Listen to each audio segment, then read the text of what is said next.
Hi, folks. This is Mark by Mark A. Foster, Ph.D. for the Institute for Dialectical Metarealism. I'm trying to be very careful in making this particular podcast. As I've said before, um, as an autistic, I tend to have negative reactions to emotions. And when there are extreme emotions, especially involving human lives, I often react rather negatively.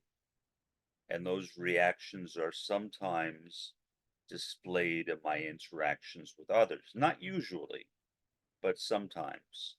And so, considering the fact that I am going through a family crisis right now, where my sister has, for reasons that I don't understand, totally cut me off. Um, and she's blocked her phone to me, so presumably I can't call her. Now, I'm going on her word that she blocked my phone. I don't know that because when she told me that, I assumed that it was true, and I feel as though that I should assume it's true. I have no right to intrude on her if she does not want to speak with me. Um, she has always had these kinds of difficulties, but recently she has been losing friends, and her behavior has become very difficult. And I've tried to deal with her as best I can until, for no reason, she totally disowned me. One week she said that I was the only person in the world that she trusts, which is why she was making me the sole beneficiary of her insurance policy. I said to her, I said, Amy, I am a multimillionaire. I don't need your money. Give it to somebody who is needy because I'm not needy. And her response was that, Mark, you are the only one that I trust. A week later, I was getting into a conversation with her. My sister, well, I won't say what she does. It's not relevant. But in addition to what she does for a living, she's also working on a couple of plays. And one of those plays is with a black fellow. I don't know his name because she only referred to him as a black fellow. So that's what I said. I said, how is that play coming along with that black fellow? And she accused me of making a racist statement. Now, is that kind of behavior from her out of the ordinary? A bit, but not really. I mean, it's an extreme example of what she has done. The problem is that I love her very, very deeply, very, very deeply. She's my only sister, the only relative that I know. And the prospect of not having any contact with her ever again is heartbreaking to me.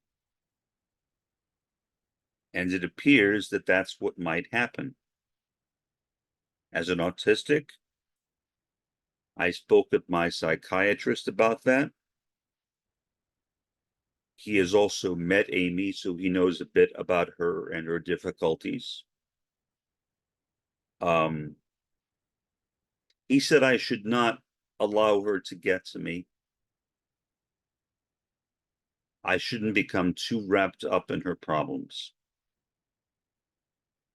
I should try to stay as detached from her as I possibly can. The problem is, I really do not want to feel detached. I don't. I love her. And to me, feeling detached is kind of unloving her.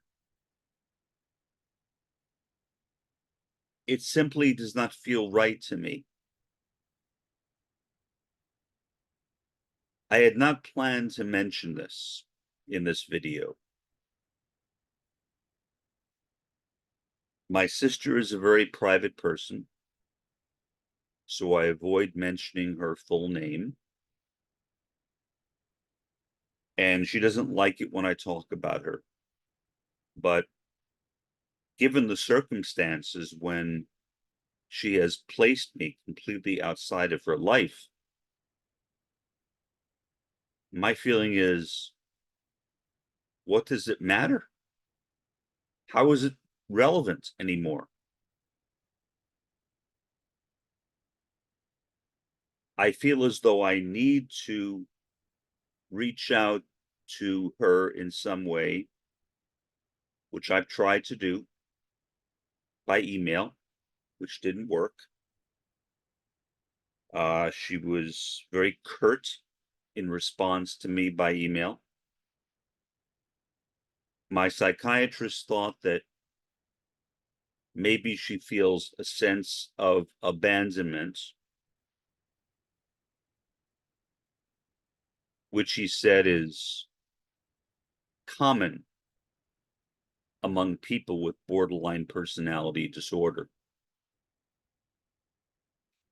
But if she feels a sense of abandonment, she certainly did not show that in her email. Now, she does feel a sense of abandonment. For that matter, so do I. Anyone who grew up in my family, as dysfunctional as it was, would feel a sense of abandonment. I don't see how that can be avoided. But we feel abandonment for not precisely the same reasons. Maybe there are some parallels, but not really. Her sense of abandonment is mostly because of the death of our mother, and she blames herself incorrectly for our mother's death. She had nothing to do with it. She is not a healthcare provider. Our mother did die.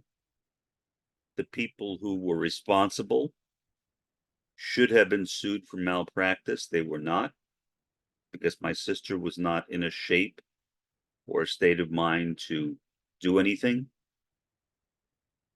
I couldn't do anything either because I wasn't around. I lived nowhere near the New York City area. So I did not see firsthand what happened to my mother. Occasionally, I would take trips there. I would fly there. And so I would see bits and pieces, but certainly not enough to file a malpractice suit. And so that's the way things are. And since that happened, and this is just last few days, I have been feeling really, really, really bad. So I'm being honest with you that she cut me off a week after telling me that I'm the only person in the world that she trusts. That kind of cycling is common in people with borderline personality disorder. individuals with that disorder are generally very difficult to relate to. They're constantly on an emotional roller coaster. They change from moment to moment, sometimes. And until my sister's diagnosis, I never knew what to make of it. I could never explain it. Now, finally, I understand it. And I have compassion for her. Except I can't express that compassion to her because she wants nothing to do with me. Now, I will move on to another subject momentarily. I am not entirely sure how that relates to Marxism, to third worldism, to critical realism, or anything like that. Perhaps it relates because I think that we are all, or at least many of us are, probably more precise, suffering from what many Marxists like myself refer to as late capitalism, the alienation of late capitalism, which has really wrecked the minds and hearts of so many people. And I don't want to see that happen with my sister. But that's what's happened. That's the reality. And I am a realist, an ontological realist, not an ontological idealist. I don't believe in naive utopianism. I believe in concrete utopianism, meaning contemplating real places that people might live that would be a lot better than where we live right now. But utopianism, as usually understood, I have no use for. So I don't think that the world is going to get any better. For now, I hope it will eventually, with the end of the first world and with the rise of the third world. But for now, no. And so many people are really, really suffering. And as an autistic, as Mark Foster, that can sometimes be too much to bear. I'm not looking for pity. I'm not saying this to get pity or even compassion. I'm only saying this to reveal an aspect of my life, which I think relates in some way now to the world that we live in right now. And to the state of the world as it is, which is not very good.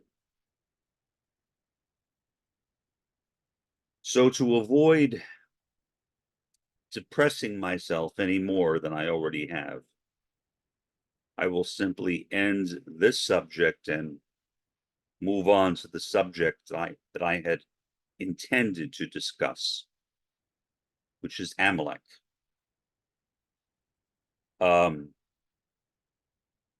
As I said, I'm trying to fulfill my promise to make this podcast apolitical and nonpartisan.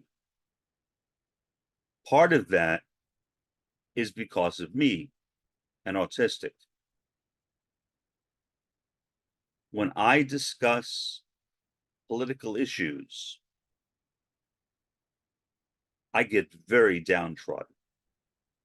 They affect me very deeply. I feel the suffering of the people I'm talking about. I am an unusual creature. I am an empathetic autistic as a result of an experience I had 20 years ago.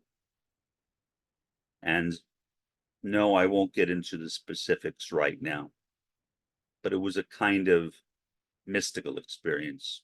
I'll leave it at that. And the entity in that experience has never left me. That entity is always at my side. When I ask her for guidance,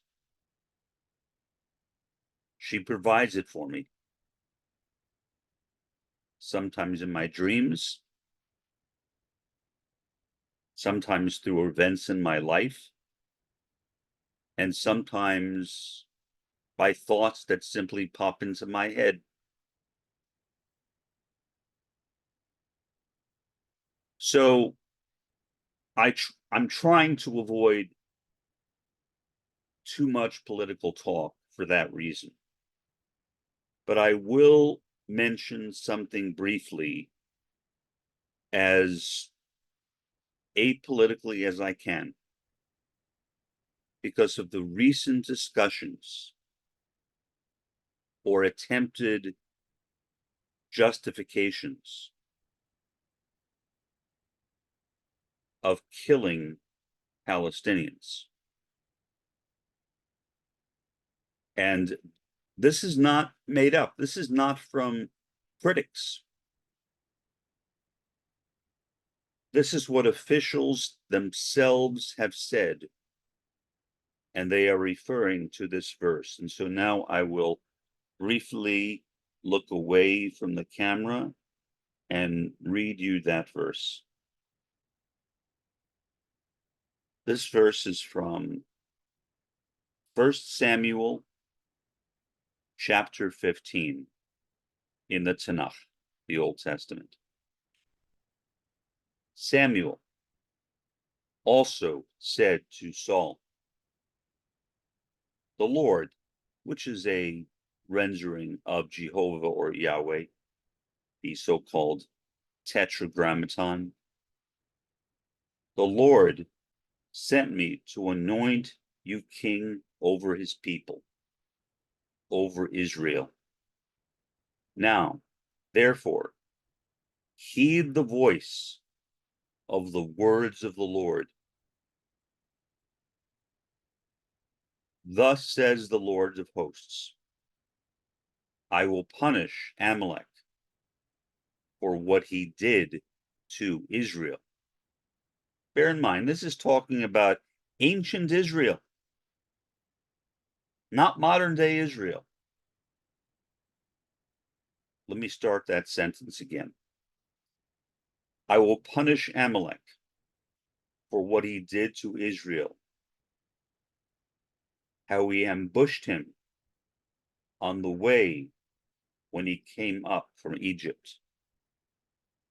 Now, go and attack Amalek and utterly destroy all that they have, and do not spare them, but kill both man and woman, and nursing child, ox and sheep, camel and donkey. That is a translation called the New King James Version, which is very similar to the original King James or authorized version, except it's been somewhat updated, and so the these and the thous have been replaced with yous and so forth. It is based partially upon that the current war in Gaza is happening. Now, I will not condemn anyone. I promised that I will not do that. and I will fulfill that promise. But I think that it is important to know that, and to know that the current controversy between the first world and the third world, Israel and Palestine in this case, is based upon an old verse of the Bible. Is it authentic? I don't know. I mean, I'm not a biblical scholar. I certainly don't believe that everything stated in the Bible should be taken at face value, or that everything in the Bible is authentic or authoritative at all. I'm not saying I disbelieve in the Bible. I actually do recognize that parts of it might be divinely inspired, to be honest, based upon my religion. But that doesn't mean I believe everything in the Bible is divinely inspired. I mean, there is a lot of total monstrous nonsense in the biblical texts. And what many people don't even seem willing to acknowledge is that in reality, there is no such thing as the Bible. The Bible does not exist. What exists are about 24 biblical canons, some of them dramatically different from one another, excluding some verses, excluding some books, adding other books. One version of the Bible accepted by some Ethiopian Christians includes the Book of Enoch. They are the only denomination to include the Book of Enoch. And so when we talk about the Bible, what are we talking about? I think that is a fair question. And the answer is, we are talking about whatever we want to talk about. And so when Roman Catholics talk about the Bible, they are including the apocryphal texts, because to them, the apocryphal texts are a part of the Bible. To Protestants, the apocryphal texts are not considered to be authentic and are not considered to be divinely inspired necessarily. And so Protestants generally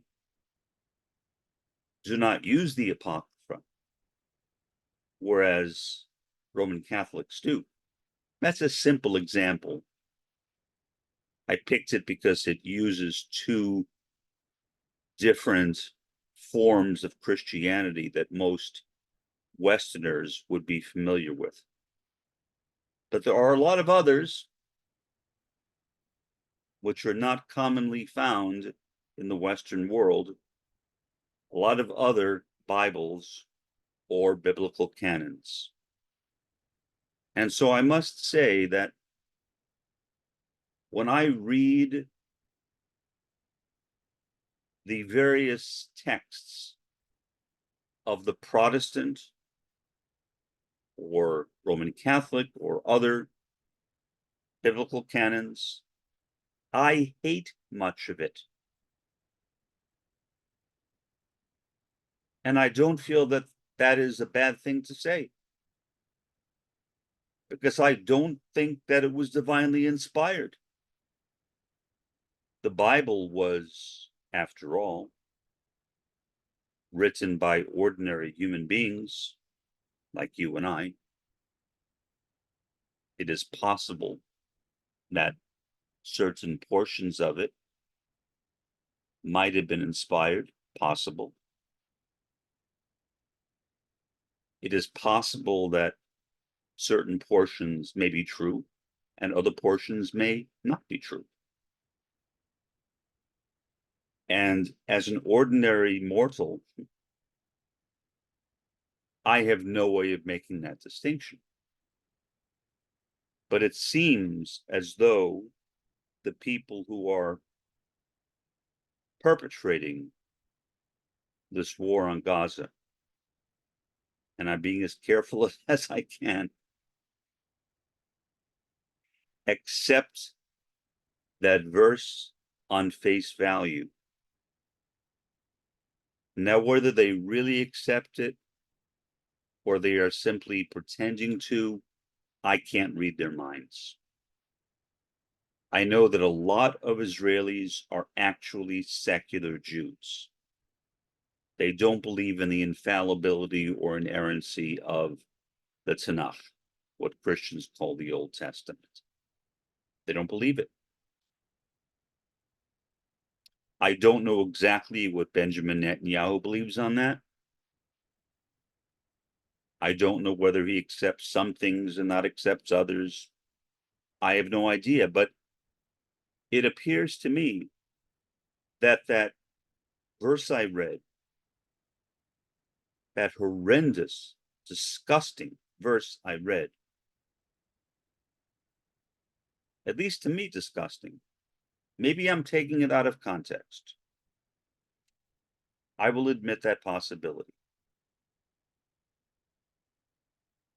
is not inspired at all. It is simply prejudice, bigotry, and hate, which we have seen in the history of religions. As a sociologist of religion myself, I have studied that hate. The hate is nothing new. It goes back for centuries and millennia, maybe even millions of years. But right now, given the fact that we literally have the ability to wipe entire nations, parts of nations, or collections of nations off the face of the map through NBC technology, nuclear, biological, chemical technology. It is more important than ever that we consider the ramifications of how we view scriptural texts. And I'm not only talking about the Bible, scriptural texts in general. Do we take them literally, for example? Do we take them as simply that person's opinion, which I think is commonly the case? Or do we take them perhaps as inspired? I don't know. I cannot see these things through a so-called God's eye viewpoint. I am a mere mortal. And in this podcast, I am a Marxist, a critical realist, a Maoist third worldist, and an intersectional Marxist. So delving into these subjects, I realize, has been a detour from the kinds of things I ordinarily discuss. But I felt as though it was important that I do so, both to express the effect that the world is having on me and on people I love. That was the first part of this podcast. And then to express the effect this world is having on Gaza and Gazans, where now literally every single university in Gaza has been destroyed. The final one was just destroyed. I don't know how people who commit these atrocious acts can live with themselves, how they can sleep at night. But their constitution must be entirely different than mine. It is something that I've tried to figure out, but I failed. It literally makes no sense to me.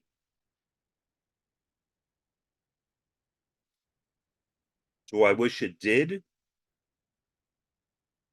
Yes and no. Yes, because as a sociologist, I would like to understand these people.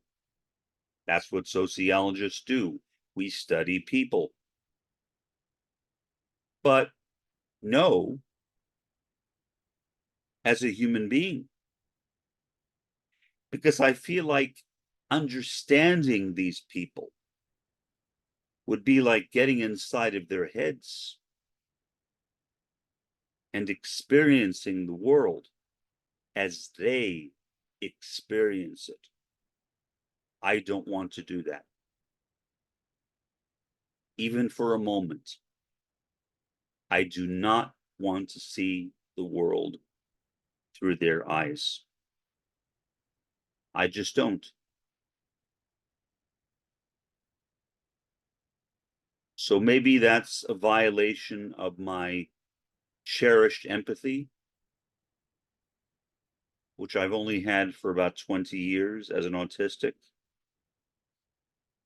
But I don't think so. I think not wanting to see the world through their eyes is empathy, is compassion, is sympathy, is love.